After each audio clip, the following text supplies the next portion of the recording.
Hello avid royal watchers, welcome back to the channel. In today's news, Mr. Jefferson compared the actions of the couple to those of the Queen and the Duke and Duchess of Cambridge in responding to the coronavirus crisis. The royal couple are currently living in Meghan's hometown of Los Angeles with their son. Writing in the Mail on Sunday, Mr. Jefferson said, "Common sense and decency would compel the Sussexes to hunker down with their baby in a temporary comfort of the borrowed mansion and hope that the rest of us wouldn't notice their period of wise invisibility.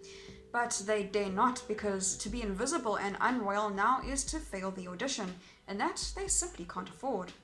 If we wish them success in their new adventure in the world's entertainment capital, we must help them cast off ties with the institution and country they seem to have outgrown. Now surely is the time to unburden them from the stress of being half celebrity, half toxic royal. Their attempts to ride on the coattails of the hard-working family they have abandoned to do nobody any good. In April 2020, real royalty isn't Instagramming from Malibu, but working here among crowded hospitals and deserted streets. This is where historic royal titles are earned and re-earned, and this is where Harry and Meghan must leave theirs, for their own good and for the good of the crown they claim to serve.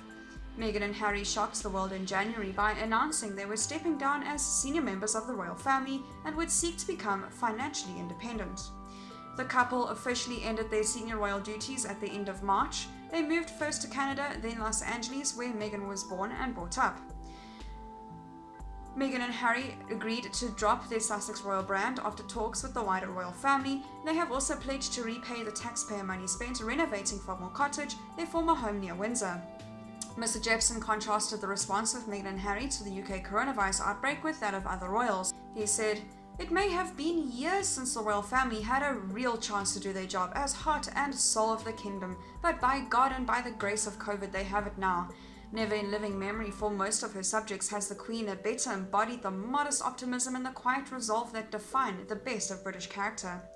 Her family in turn have played their part to justify a claim. None more applauded than the relatable telegenic and the plain decent Cambridges. Her family in turn have played their part to justify the claim, none more applauded than the relatable, telegenic, and just plain decent Cambridges.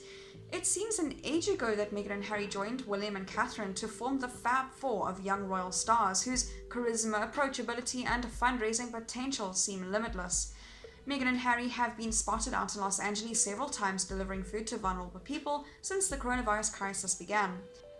Earlier this month, appearing on the Declassified podcast, Prince Harry praised the UK public's reaction to the crisis. He said, "It's such a wonderfully British thing that we all come to help when we need it.